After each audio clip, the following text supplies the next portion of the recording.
All right, we're looking at what I like to call number 5. Number 5 is alive, and Hammond met my Baldwins. And so I got a Baldwin output transformer and a Baldwin power transformer, and I'm running Hammond choke and a Hammond chassis. Here we have two 6V6s, three 12AX7s, and out front we got a single input.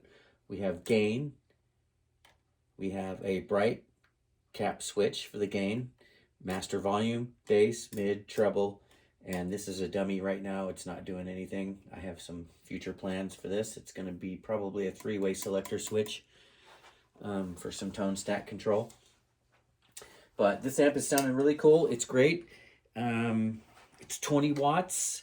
We're looking solid state rectified, fixed bias, no negative feedback. And I'm running a screen node resistor, which kind of offers a little bit of internal neat sagginess. And I want to talk about these Baldwin transformers. And I pulled them out of a chassis that I got a while back. And initially, this chassis was supposed to be used as a EL84 12AX7 build. As you can see, this thing came with a whole bunch of tubes and sockets and whatnot, and I was just drawn in by it, and I got it for a pretty good price off eBay, and it came with all the tubes. And so I said, yes, someday I'll know what the heck to do with this thing. And I decided to rob the transformers out of it. So in this amp, we are using Baldwin organ transformers and a Hammond choke and chassis. Now, these Baldwins, organ transformers were known to be overbuilt. They're known to have a wider bandwidth. They sometimes had more conservative impedance, which, you know, if the output impedance is already slightly higher, the tubes are working in more of a linear region, and the amp naturally behaves more gracefully. You know, if the Baldwin output transformer is a higher impedance, the tubes see a lighter load, and that changes the power stage behavior. More harmonic richness, smoother transition into clipping, more of a touch sensitive kind of a feel, I would say, you know, and the compression of the 6V6s, and you know, I think not only that, I'm running a 470 ohm screen node sag resistor. So fixed bias, solid state rectified, no negative feedback, 6V6. This thing is just got the make of a Tweed Deluxe and small boutique gem. And it sounds really good. It's really chewy. It's got a lot of singing sustain, edge of breakup magic. I'm just really into this amp right now. I would say it's got a sort of a hybrid sort of screen supply with the 10 Henry choke, 470 ohm screen fed resistor. I'm using 1K screen resistors at each tube. So current spikes, parasitic oscillation, screen meltdown during clipping, hopefully, you know, those take care of all that. Each tube has its own local protection and compression, basically, when you're running them like that. So the 470 ohm screen fed resistor, you know, when idling, the screen current is small, 2 to 3 milliamps per tube. So the drop across the 470 ohm is really small. But when you crank down on the amp, you press down, you get it in, you start driving down, the current increases 20, 30 milliamps maybe total. Now the resistor drops much more. So the screen's automatically sag downward when the amp is pushed. And it's sort of, you know, kind of a dynamic screen drop, which is a really neat feel, especially when you're running a fixed bias and a choke.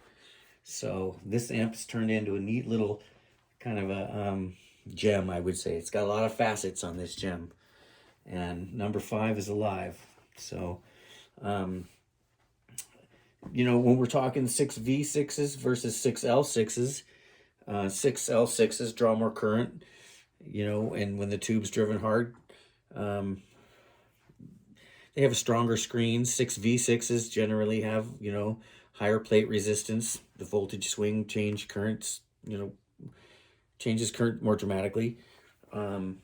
So a 6L6 plate is much larger. It can handle much more current swings before hitting its limits. And just the breakup of the 6V6 is just, it's earlier, softer clipping than a 6L6. And maybe that's due to like what they call a transductance, and how effectively the tube converts grid voltage change into plate current change. And the higher the transductance, the more tighter the response and more headroom. And that's, like a 6L6. 6V6, it doesn't have as much in that area. And so it starts compressing a little earlier, and that's why you get those. The 6V6 kind of has more of a singing kind of a feel to it. And it's really cool, actually. And, the choke makes things stiffer. The 470 ohm resistor makes the screen self-regulate. The 1K screen resistors control the tube locally. So this amp's got the makings of a nice little screaming demon. And we'll look at it some more. All right, as you can see on the back, I kept things really simple and stupid this time. The output transformer only came with one lead, and I'm assuming I'm right around 8 ohms. So that's where we're at on that. But I'll get this baby turned over a little bit so you can see the gut shot. And you can see I got my filter caps down below. I got the fixed bias unit over here. This transformer still actually has a whole bunch of other features now that I can work with as well. It has a 16016 feed on here, also something I could probably run my fixed bias off, but I didn't. I ran the fixed bias off the HT from the rectifier. But as it sits right now, you can see I've got it all capped off and waiting, but there's a lot that could be done. I could run a relay off that power supply. I could run some neat LED things. You can run some channel switching. There's quite a few different possibilities as to what can happen with this. But as you can see on the layout, we've got these big Jupiter 68s in here. I start with a 47, and then we move to a 68, and then it goes to, anyways, take a look. Yeah, and just to back up a little bit, I wanted to go over my initial plans for this, the 6BQ5, aka EL84s. That was my plan for number 5. And for some silly reason, muscle memory, when I, started cutting into this thing, I just cut 2 holes for octals. And I guess at that point I was committed. So that kind of bummed me out, because the original plan was to build a high gain monster with EL84s. And so as it is, this thing sounds good. I think, once again, I followed the old Dirty Shirley schematic found online, Petey the Pitbull. What a neat amp this is. I love it. I think I came a little closer this time. I think I got my voltages a little closer towards a real Dirty Shirley. The other one that I did, I think I got my voltages a little too high. Things were a little on the hotter side. But this one is a little bit closer because it doesn't get all the way into hard metal. It's edge of control. I mean, it gets close to metal, but it's not like the current, it's not like your current metal amps where it goes there and gets to the gain, goes to the gain. It's more of an amp where you want to get there, you got to have an overdrive waiting in the wings, which is cool in my opinion, because it saves room for a little bit of a cleaner thing. And, that's what this is doing. So, what a fun build. Turned out pretty good. Came together in not too long. Maybe a couple notes about this right now. The bias pot is wired backwards, so when you turn it down, it goes up. When you turn it up, it goes down. but as it is, I just left it like that for now. It doesn't have a thermistor or a standby switch, which is going to change. I think I'm going to add a thermistor, a Mr. Thermistor, I like to call him. And I did sign this amp because I felt it was worthy of my signature this time. Kind of proud of this one. It turned out good. And how neat it is to take these old transformers and be able to use them in a modern build. Same with these 6V6s. I'm using Sylvanias in here. These old Sylvanias that I got. And we'll turn it around and we'll show you the...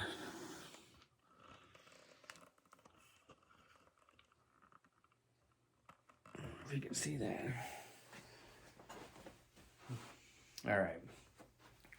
Bring it on in here a little closer. So we go through the table.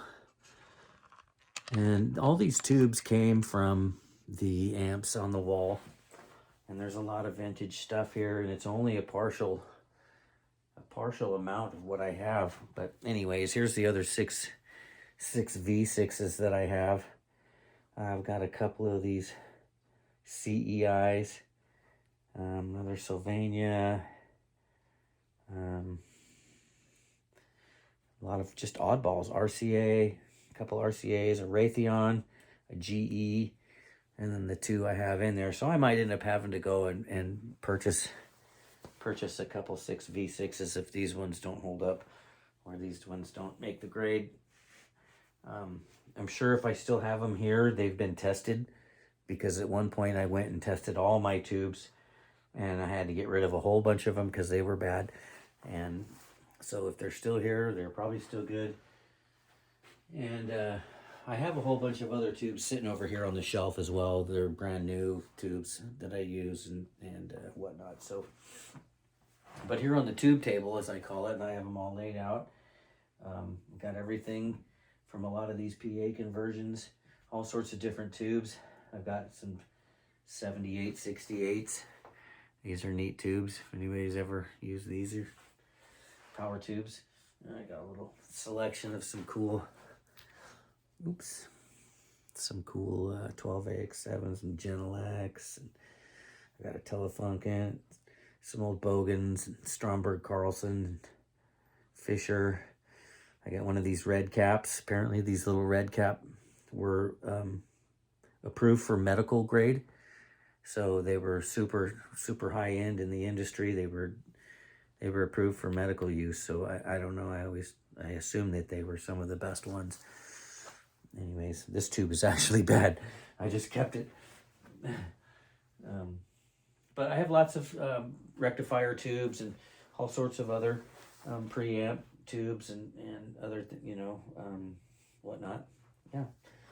So, and you can see over here this bad boy, these big irons on this one here, getting ready to start a 100 watt build or 50 watt build with one of Andy's chassis that he sold me. You can see I've already got it marked out for the two transformers, and try to see if we can put it on these big chassis that he's got.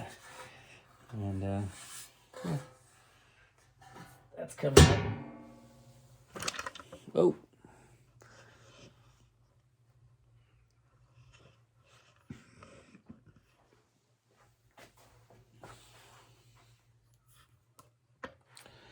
Back to number 5. All right, well, what else can we talk about this amp? I really like these Hammond powder-coated chassis. These are so nice, fun to work with. I ordered a gray one, and I'm excited to work with the gray one. And I built this one the way I did, with the knobs just a little higher along the plane of central plane, because I was thinking maybe just like the Dark Horse amp quote, was going to have switches along here as well, running some different features for the amp. But I found the more you start adding stuff like that, man, the more noise you start getting, the more microphonic things start to become. And sometimes adding that stuff becomes more of a headache than it's worth. And but that's what good dressing and shielding is all about. So this was a really fun amp, and I'm excited about it. And they just keep getting better and funner and sound better. And we're going to bring this one over here to the Avatar cab. We're going to put it through some vintage 30s and see what kind of tones these Baldwins put out. See what kind of Baldwins it's got. And you can see here's a little bird's eye view. Some of the components I was using. Got some orange drops. I'm using some Sozos, some Vichys, Jupiters, and a Mallory. And yeah, take a look. My layouts are getting a little cleaner. I still see room for improvement. I know Andy would say so. And looking at it, I see things that I took shortcuts on maybe, and I should have spent more time routing.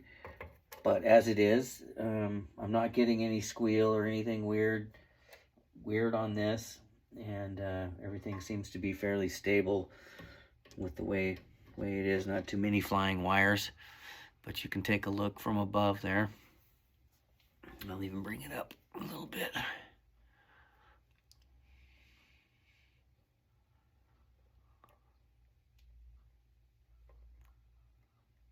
Sure, there's lots of room for improvement, but number 5 is alive.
All right, so hopefully that little guitar demo did it some justice. I don't ever think it does. I'm sorry. I wish I had better recording equipment to demonstrate these amps a little better.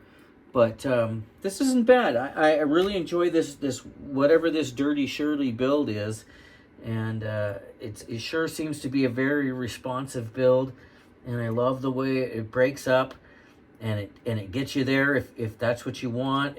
But if you need a little bit more, you might have to bring it in. But damn, what a fun little amp, and it seems to be very stable and very versatile. And I love the way it feels, and hopefully I can do something with some of this voltage, that's this voltage supply that I have here that I didn't do anything with. Maybe some type of a channel switching, and but in the meantime, I was gonna put something where this dummy pot is. I was gonna do like maybe some type of a tone slope 3-way, maybe like like a 30, 33. 47, 56.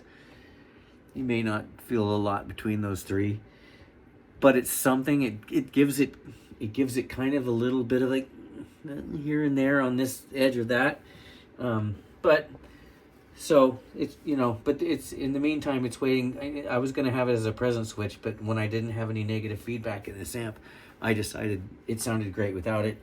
I was going to leave it like that. Hell, why not? In the meantime, this bright cap switch seems to do a lot more than I want it to. It's a lot more brighter than I want, and I'm only using a 470, so we'll see. In the meantime, loving the number 5. And what a great little amp. I'm going to start working on the cabinet for it soon. I'm going to put it in a little head. It's going to be real small. It's going to be a really small head. It's compact looking is what I'm seeing for this. Nothing gigantic. It's going to be just a real tight, compact look for what it is. And I hope you enjoyed this video. It was fun getting to do the Baldwin transformers in the Hammond choke for this V6 design. And it's a pretty special amp to me. I'm loving the way it sounds. And I hope you enjoyed, like I said, I hope you enjoyed the video. And love you guys. See you next time.